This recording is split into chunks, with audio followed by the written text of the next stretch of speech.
Awesome. Thanks, Brian. Hi, everybody. Thank you for joining in. I'm glad to be here again.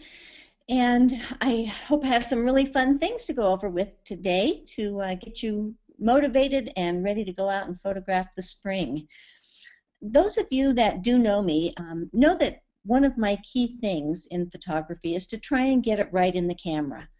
And I come from back in the days of shooting chrome or slide film where you had to get it right because you had no leeway. There was no forgiveness. And so I've taken that same technique into my photography.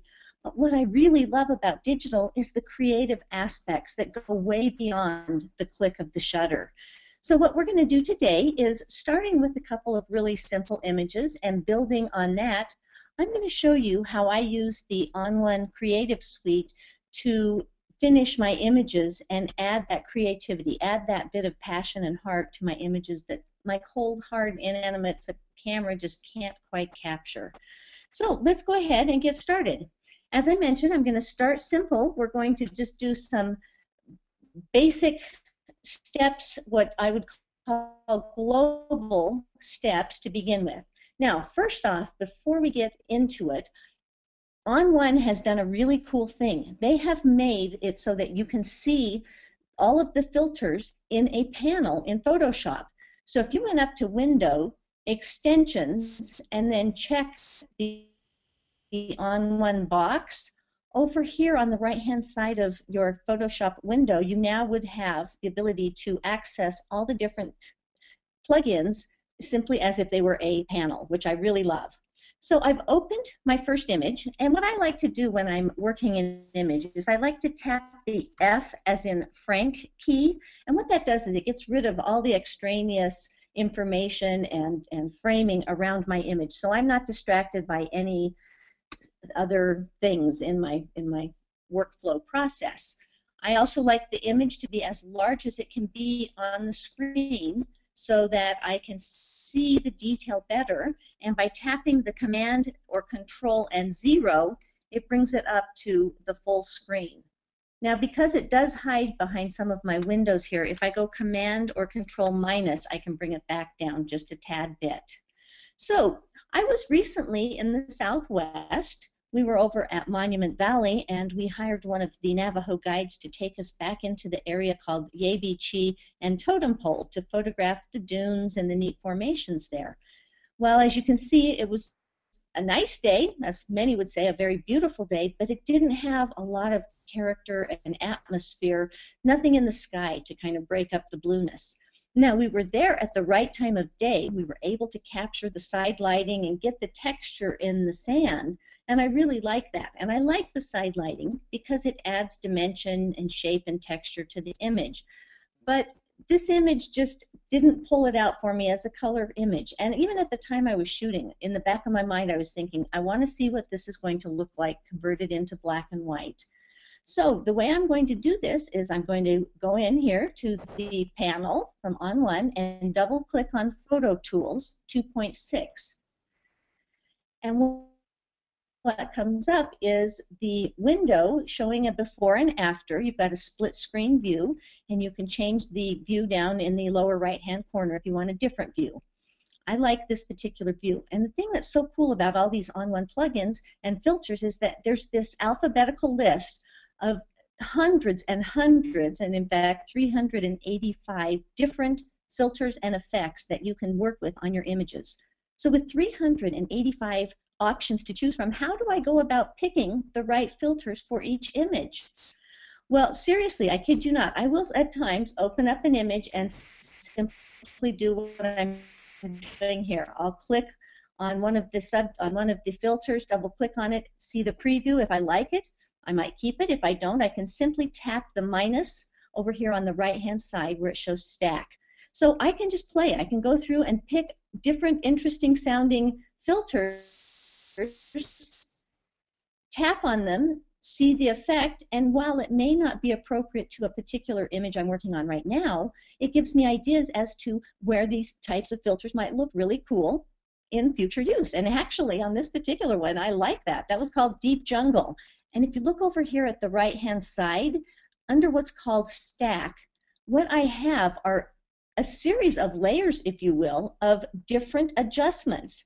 If we step back down here to where it said Deep Jungle, and you see the P over to the right-hand side, that's called a preset. And what that is it's actually a series of adjustments all combined together to get one final effect. And we're going to work a couple of those images here shortly, and one at least, and I want to show you how you can get really creative. But anyway, again, that's how I go in and find the appropriate filters for different images. So I mentioned we're going to take this one to a black and white. So I'm going to go up here. I know that there's one that I really like. It's called Black and White Tasty Glow. So if I double click on that, double click here, and what will happen is it's going to open up and process this image into the default Black and White Tasty Glow. Now I have an option on doing these kind of filters. Initially, it's what you would consider global. And in this particular image, because I'm going from color to black and white and I want the image to stay black and white, I will leave it as a global adjustment. I do have the ability to slide the fade slider, excuse me, and I can combine color and black and white, or I can reduce the opacity of these adjustments as I go along. Again, because I'm converting from color to black and white, I'm going to leave this at 100%. Like I said, the first image is going to be very simple, and we're going to keep building from there. Well, I like the look. I like the kind of softening, the glowy effect. It almost has kind of an infrared type of look to me, but it's still not done.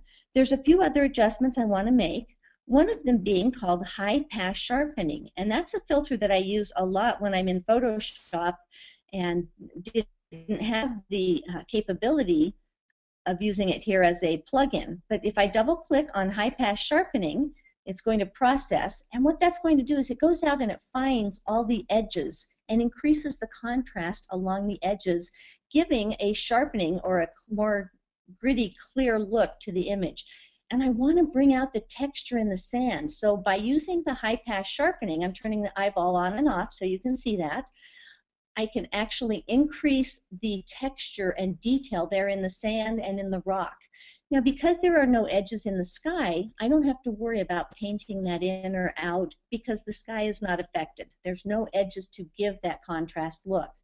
Now, like I had mentioned in the previous adjustment, I have this fade slider where the default is 70, but I could actually increase that to get even more texture, or I could bring that down when I want just subtle adjustments.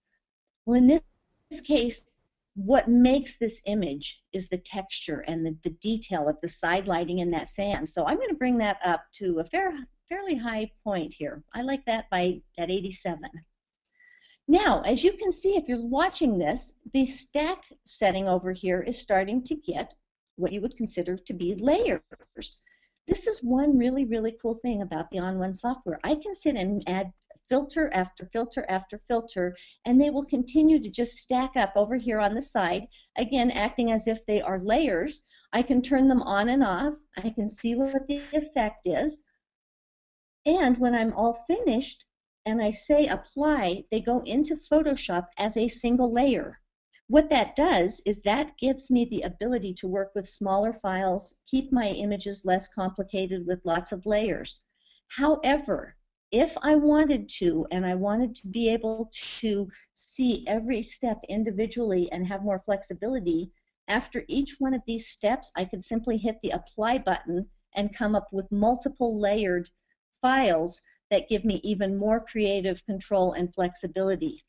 I've got one more adjustment on this image I want to show you, and then we're going to go ahead and save this. So I wanted to add a nice darkening frame around the edges just to kind of draw your attention back into the image. So if I double click on the edges to black, that one's going to process, and as you see around the edges, we've got this kind of almost a vignette, if you will, where it's kind of fading into the image. I like to just take the slider here and bring the fade down to around, looks like 82%. And I tap the apply key. What happens is then Photoshop and onOne photo tools talk together. They process the image while we're sitting here watching. It's going through all the steps applying all of the different adjustments that I just did to my image in a single layer over here on the right in the panels. Now I'm going to open up this image as done separately. I had mentioned that you can do this same adjustment with individual layers. So what we're going to do here is we're going to float these all in the window, and we're going to take a look at these side by side. And I just wanted to be able to show you here quickly that what I did is at one point I went through and I did the exact same steps I have done in front of you as individual layers. So this file here in the upper left-hand corner, if you look, I've done the black and white Tasty Glow. Let's take you through those steps one by one. I did black and white Tasty Glow and said apply. That made that a layer in Photoshop. I then went back into Photo Tools. I did high pass sharpening, just like you saw me do before. And that became its own layer. And then finally, I went in and I did the edges to black. And again, that became an individual layer here in Photoshop. Again, that gives me a lot more flexibility if I ever want to go back and turn any of these images off. Maybe I don't want the edges after all, or maybe I want to change the opacity. Now, the downside to that is this image started as a 69.8 megabyte file. Now with 3 additional layers, it's 279 megabytes. So you can see that having that extra flexibility does come at a cost as far as image size. Whereas if we go back to the original one that we just worked, this one is 144 megs. It's basically twice the size of the original file, and it's a very clean one-layer image.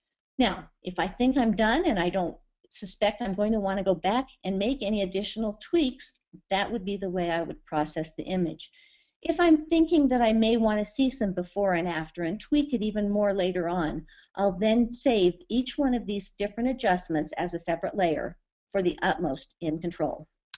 Well, okay, we've gone through one image, and as you saw, it was 3 simple steps. They were all global adjustments, which means that each adjustment affected the entire image. As we continue on, I'm going to start doing things with some of the brushes and showing you some of the real power that resides in the onOne software. Another image from that same trip to Monument Valley. We had just incredible weather. We had clear nights where we were able to get stars. We had storms. We had dramatic skies with clouds. It was just a fantastic couple weeks. And so I wanted to share another image with you from that same trip.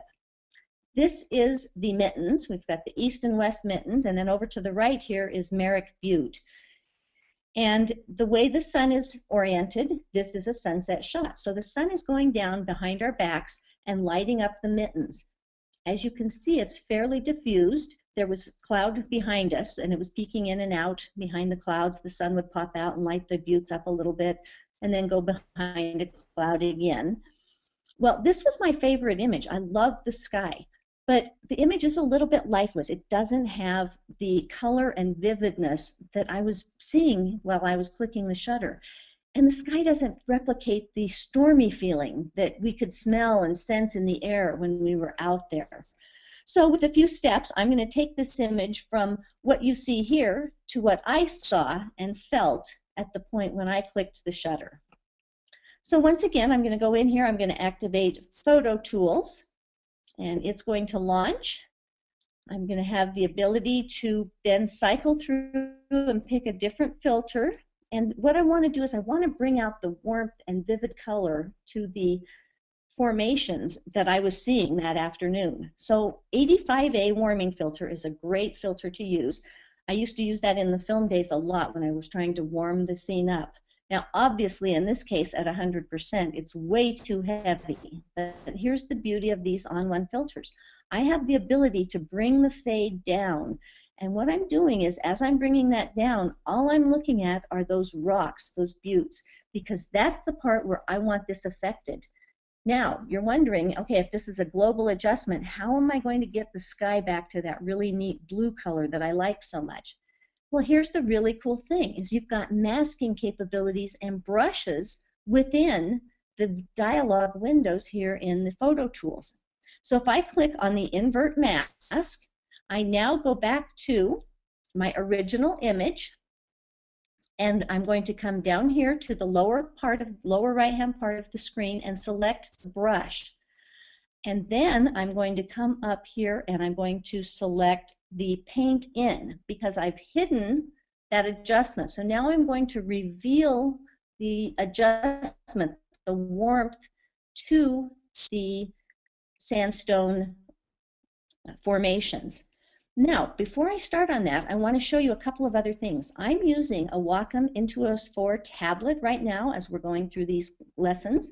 And if you look here in the masking panel, I have checked Wacom controls brush size and Wacom controls opacity. So as I am pressing harder and harder or lighter on the tablet, it's affecting how large my brush size is and how strong the opacity is.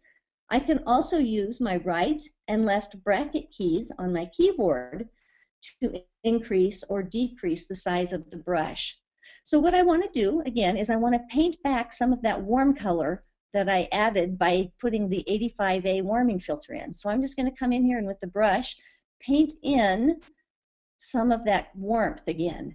Now, again, because I have this with a pressure sensitive tablet, if I just barely touch on it, I get little tiny brush, which allows me to swing into these thumbs of the mittens, if you will, without bleeding out of the area.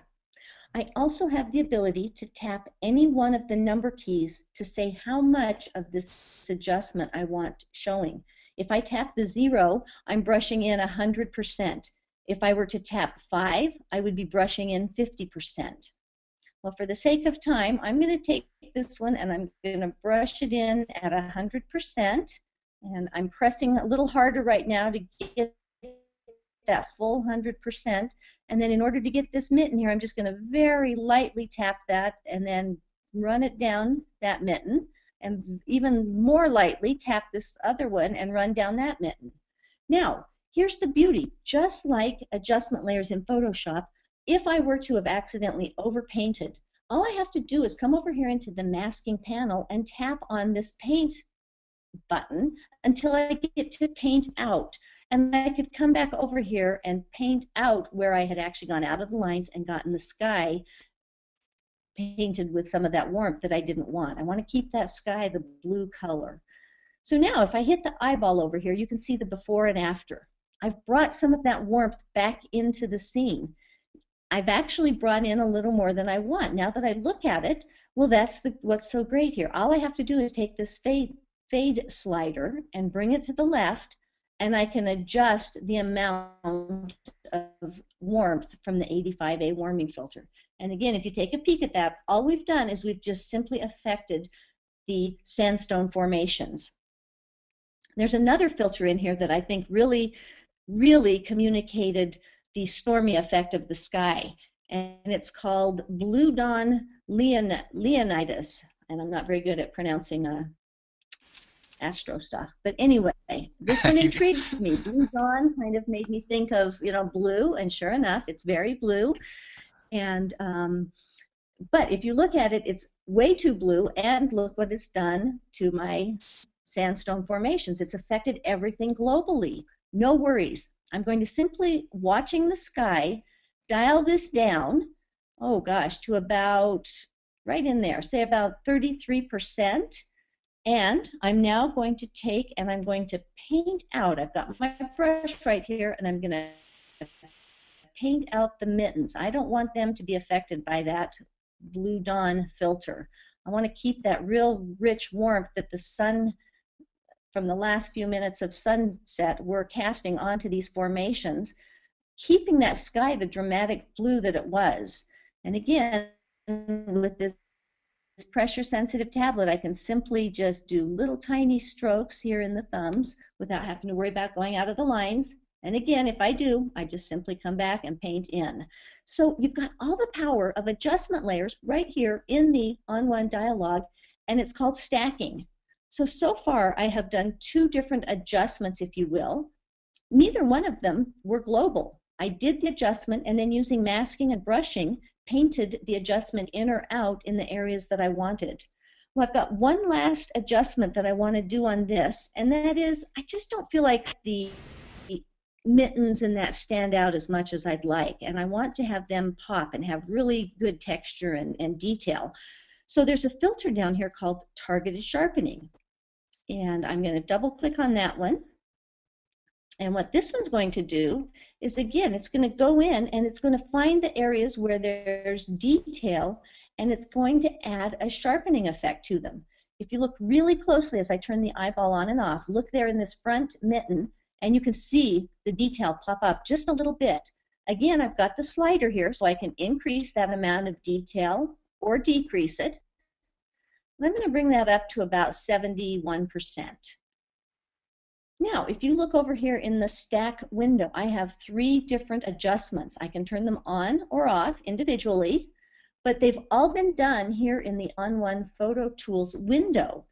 If I come down to the lower right-hand corner and tap Apply, it's again going to go through the magic of processing this, applying each one of these filters individually, getting the image to look exactly how I had it set up when I went in and added the filter and then painted it out in certain areas, to where I added the blue dawn filter, and then the warmth that the rocks come back out, and then the targeted sharpening where it only applied to areas where there was detail.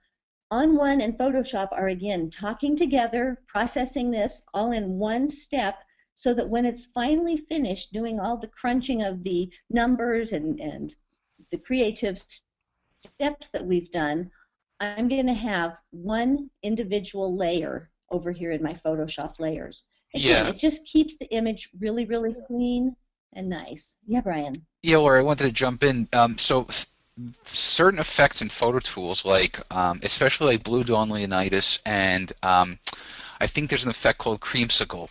These two effects rely heavily on applying a lot of surface blur, and so those are two effects when I apply them on my own images, just like you did on this wonderful Monument Valley image.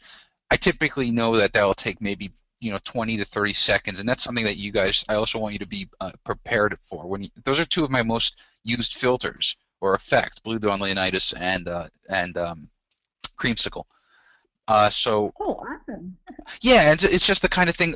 Most of the effects are actually very, very quick, but those two in particular are pretty intensive with what they're doing. The reason why they're so quick in Photo Tools is because they're kind of like a lower quality preview. And when you actually hit apply, it's actually applying that effect to the full res image. Right, which that brings up a good point. All of these steps we're doing, nothing is actually happening to our image until we hit the apply button. And then actually everything is being applied to a separate layer. So now back here in Photoshop, if I turn that eyeball on and off, you can see there's the before what I started with, and there's the after the finished image. Now, as you notice, it's not really radical. For most of my processing, I really don't do a lot of radical steps. I'm just trying to bring the image back to what I saw. Now, there are times I like to take creative license and go hog wild, but for most processing, I just want a couple, 2 to 3 steps, finish it, get in, get out, get an image the way I like it, the way I visualized it when I click the shutter, and move on and get back out to shooting. And so again, I just want to bring up the fact of the power of onOne and the software, and that is the fact that in this case I did 3 steps, just like in the first image, only in this case it's one layer. Again, I could have done it in 3 separate layers. It increases the file size, but it also increases the flexibility later on if I wanted to turn something on or off.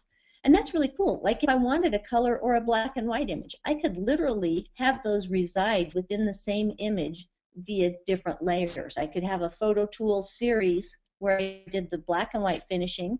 I could go back in and do another series of just finishing it in color and keep those all within the same image with just different layers. So there's so much control and so much power behind all of these plugins. And with that, let's go ahead and move on into another one that I think you might find kind of fun.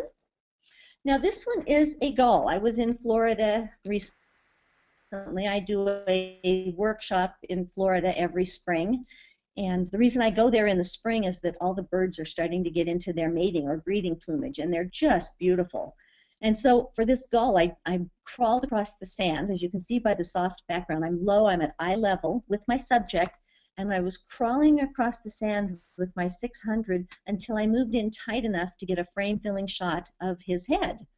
Well, the part that is so striking to me about this gull are those eyes with the vivid color, the red eye ring, and then the bill, the way they turn so colorful during mating season. And this image just doesn't quite capture what it was I was seeing when I clicked the shutter. So I want to take a little bit more creative license with this particular image, and in the process share with you some really cool things about photo tools and some of the presets. So we're going to go into photo tools. We're going to launch the photo tool window here. And the first thing that I'm going to do is I'm going to come down here to a filter called the Holga infrared. I knew I wanted this to be an infrared. I really do like that effect. And these are all alphabetical. Now, another thing you can do as well, if you know the name of the filter you're looking for, I just said I'm looking for Holga infrared. If I start typing that over here in the left-hand window under search, that brings me right up to all of the filters that have the word Holga in them. And right there's the infrared. As I mentioned before, if you look here to the left, there is a P. That means that's a preset filter. And what that also means is this filter has a stack of multiple filters all applied as one. So as it's crunching these numbers, it's going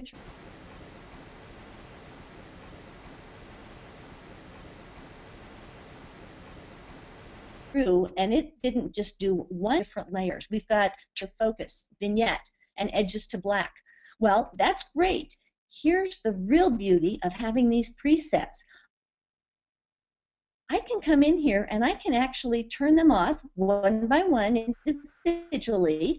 I could actually leave some of them off, or I could actually come in and customize them to my own taste. So Turbo Boost, for example, right here off the bat, I'm going to bring that one down. I'm going to bring that to about 80, oh gosh, about 81 there. And what I'm doing is I'm only looking at the eyes and the bill on the gull. Now, the next filter, I come up here and it adjusts it, and it just erased the Turbo Boost, the coloring. It converted it to the black and white infrared that I like. Well, that's great. All I have to do is come up here to the brush and tell it that I want to paint out, which we've got here in masking. It's already set for paint out. And I'm going to paint out the adjustment around the eye, showing the yellow of his eye and the red eye ring. Now, if you notice, that's not real vivid. I was probably at less than 100% opacity. So if I tap the 0, I'm now at 100%, and I'm going to apply or reveal 100% of the vivid eye coloring on this gull, as well as on its bill. So now, having gone into a black and white filter, that tones down what little color there was. It was pretty monochromatic to begin with, but that toned everything down and made it a more stark graphic image by making it the black and white. And then by bringing back the color of the eye and the bill, it makes them stand out so much more. Continuing up the different layers here in our stack, as I turn each one on, you're going to then see each adjustment applied. Now in this particular one, the selective focus radial, if you look around the edges of the gull towards the back of his neck and actually the front part of his bill, it's actually starting to soften some of that.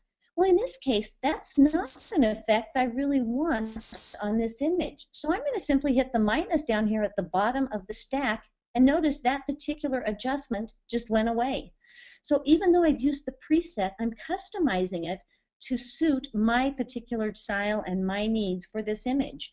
I'm going up here to the edge vignette dark. Whoops, I turned it off. There we go. Turn it back on.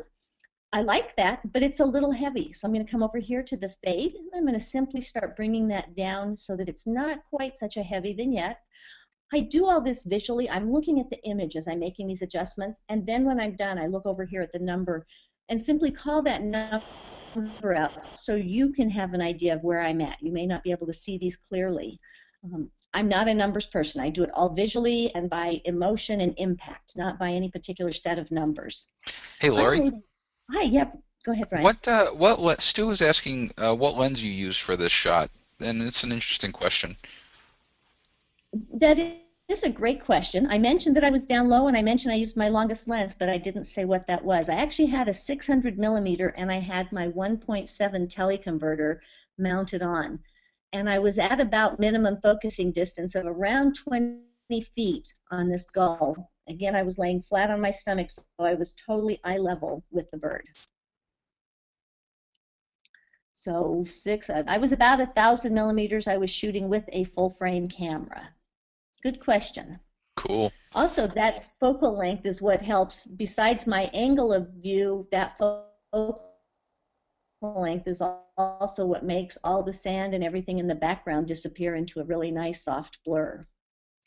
So, okay, final step in this particular preset or stack was edges to black. And I actually like that look as well. I think, again, just those edges bring you in and just force your attention right there into the gull. They're a little dark, a little heavy, so I'm just going to bring that back down to a smaller number here. I'm looking at about 78. Now, I'm almost done, but the color of the eye and the bill still don't pop quite as much as what I was remembering when I clicked the shutter. So I'm going to come back over here, and there's another filter called Color Intensify that I'm going to type in because we know the name of it. So if I type in color, let's see here, color intensify. See, it starts bringing it up. I could type in the entire name, or just as I start typing, it starts narrowing the selection down. So this final adjustment is called color intensify, and boom, just the simple default of doing that made that bill and eye just pop. It's a little too much, so we're just going to bring that down. We don't want it to be, you know, fake or look unrealistic. These birds do get incredibly vivid during mating season. That's part of what attracts their mate to them. So I'm going to bring that fade down to about 43.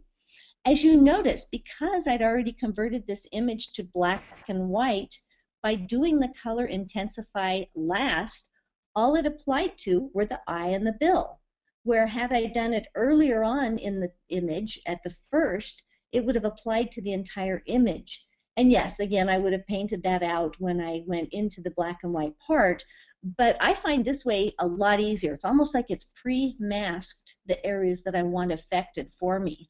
So if you look over here again, I've got my original image we started with, and I've got 1, 2, 3, 4, 5 additional layers within the stack. I could have saved every one of those individually, or I could do them all here in the onOne window and hit apply. It's going to go through, it's going to crunch those, it's going to process it for me, and it's going to take all of those different instructions that I adjust. Simply hitting apply, it does all this work for me, adds that layer, allows me to be able to turn that on or off at will, and it does it all as a single adjustment layer. So you've just got to love these plugins. And as you can see, with just a few steps, I'm either just finishing an image to look more realistic, more like what I saw, to getting creative and taking creative license and doing some fun, you know, whimsical things with some of my images. So with that in mind, we've got, time for at least one more image. And I want to share this one with you. This particular image, I want to use focal point, or oops, hang on one second here. Let's start over here. Yeah, focal point right up here is the filter I'm going to use next. Now that's a different one than I normally use. Everything we've been using so far has been in Photo 2 set of instructions and plugins that replicate all different kinds of focal lengths or lenses. So let me get this started here. Double click on focal point, and it's going to launch the window. Now, when it first pops up, what you see here is this little circle with all these arms coming off of it. That's called a photo bug.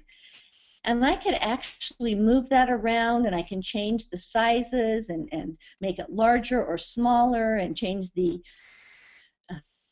you're photographing things like people where we have a more oval or roundish face. It's a lot easier to do.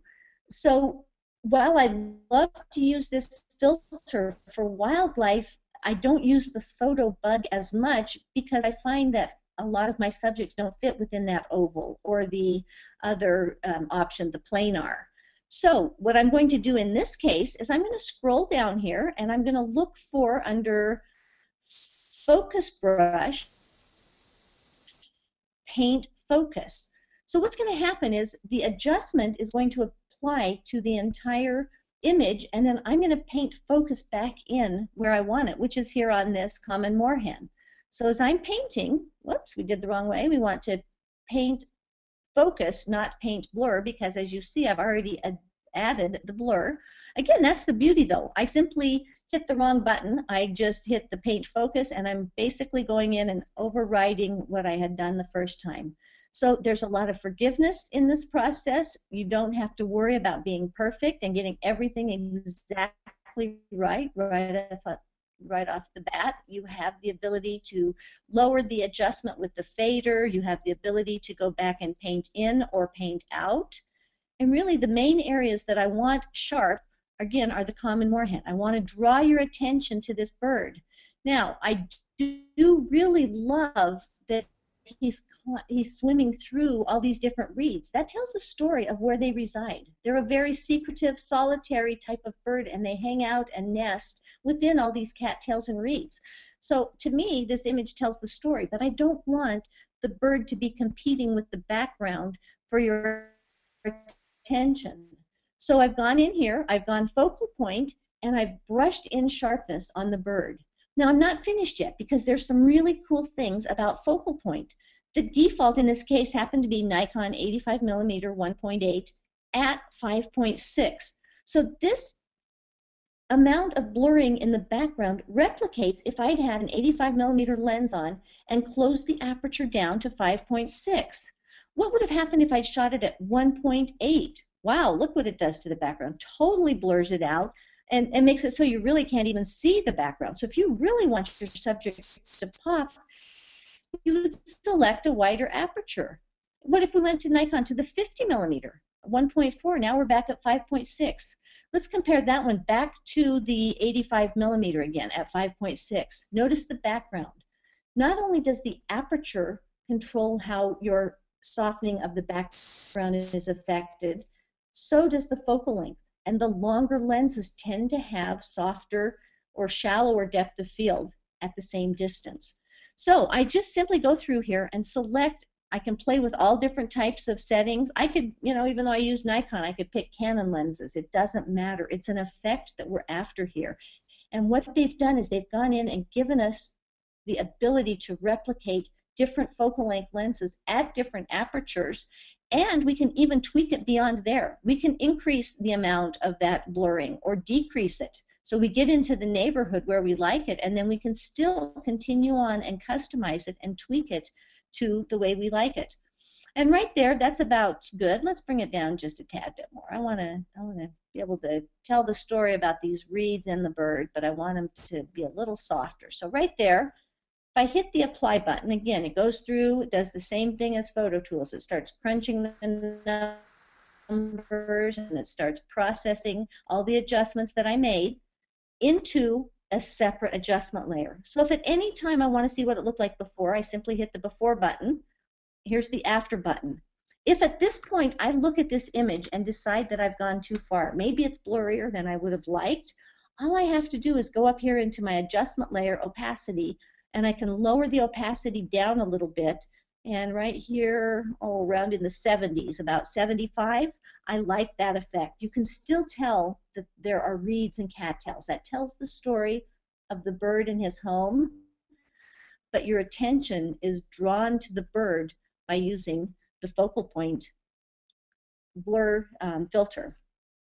So I'm not done. There's one other thing I want to do that's going to also help bring your attention to the bird, and we're going to go back into Photo Tools and select one of the Photo Tools filters that I like a lot. Back in the old days, I guess we would call it, people that went into the darkroom, professional photographers, especially portrait photographers, you'd see it a lot. They did a thing called vignetting where they actually darkened the corners of the image And what that did is it brought your attention into the center of the frame where your subject usually was. Well, in this case, the bird is centered. I consciously put him in the center so that he was in the middle of all of the reeds. But now what I'm going to do is I'm going to go find this filter called darken and lighten. It's right here. I could either scroll through alphabetically, or again, remember I have the search over here on the left. I'm going to double click on the darken and lighten. And what that does is that gives me a natural vignette. It automatically goes in and leaves the center brighter and then vignettes to darkness on the edges, pulling your eye even more into the center to that bird. And I'm going to bring that down a little bit. I don't want the dark edges to be too dark, so somewhere around here in the 57 range, and I hit apply. Now, because I've used two separate tools from onOne software, when this is all said and done, if you look over here to the right in my layers, I actually have two different layers. I have one where we've applied that darkening to the edges, and I've got the other one where we have the focal point adjustment. And I could even, at this point, go back and change the opacity on the focal point. I could come up here to the photo tools and lower the opacity on that, or even increase it and make it so that that vignetting is even darker. So again, utilizing the stacking capabilities and all the power of the onOne plugins and Photoshop and their adjustment layers, I've got all kinds of flexibility and creative control over the final result of my images. Looks like we're kind of running low on time, Brian. Do we have a lot of questions? Would it be better to go to questions or one more image? I think most of the questions have been handled. If you have another image, that'd be great. But we're doing pretty good on questions. If anyone has specific questions right now for Laurie, just shoot them through the questions module, and I'll pipe them in. Okay, well, go ahead and pipe them in and shoot one out if somebody comes in with something. But in the meantime, I'll go ahead and finish one last image here, just so people can see a variety of different filters and the way I go about finishing different images.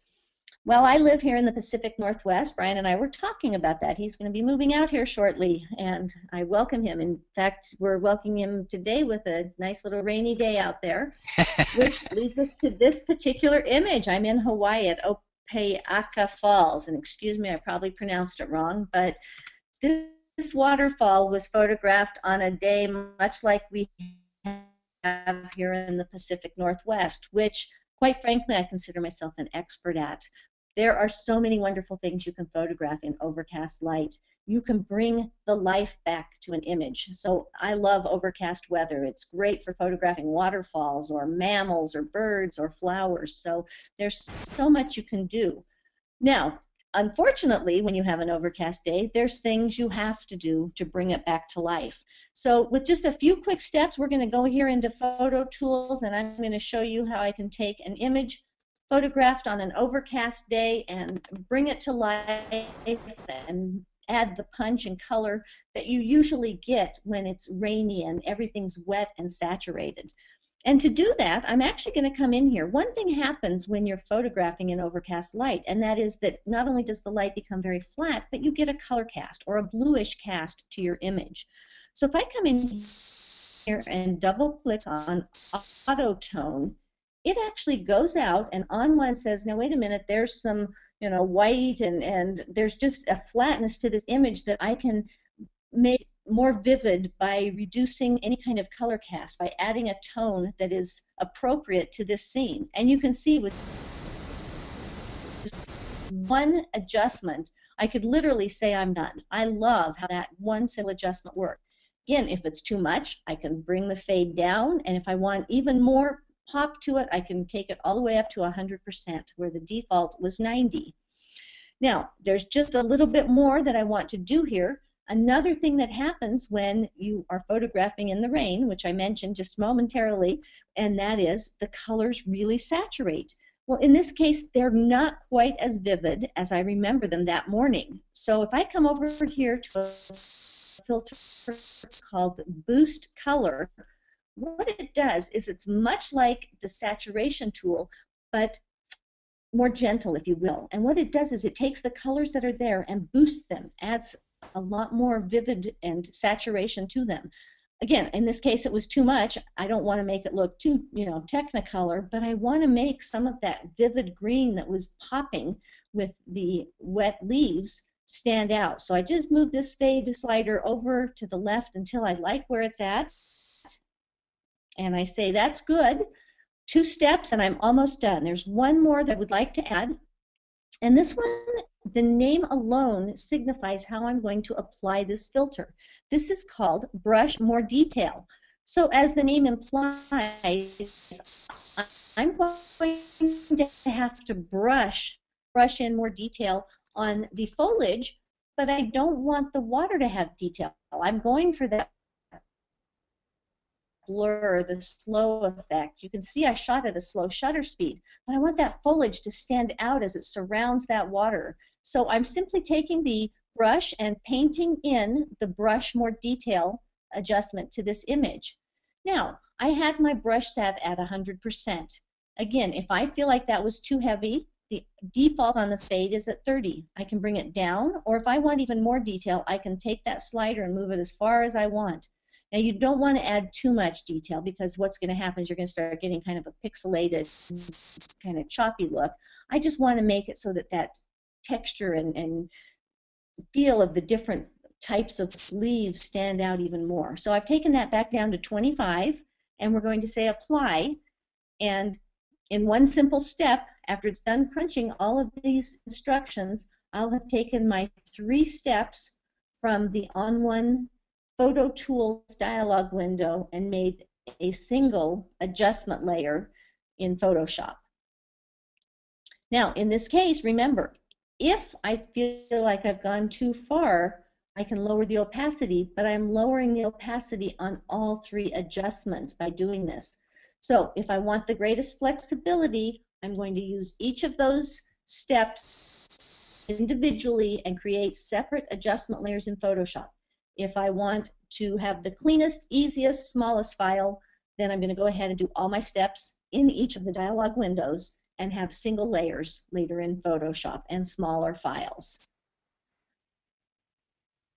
Well, hey, I want to thank everybody for joining me. You've been great. I hope you learned some new techniques, and I hope you're even more inspired to get out and take some great images. And I'll be more than happy to answer some questions now. There's one question here that and it was back on that bird image with it's a gear question, and I don't recall whether you said it or not either. I know you said you used your 600 with a teleconverter. Did you use a tripod, or was that just kind of like lying down holding the camera? Well, And that and was it. there's a great question because I didn't express everything. I mentioned I was laying flat on my stomach. I have this really cool accessory called a ground pod. And basically what it is it's a flat plate that's probably, about 4 by 10 inches.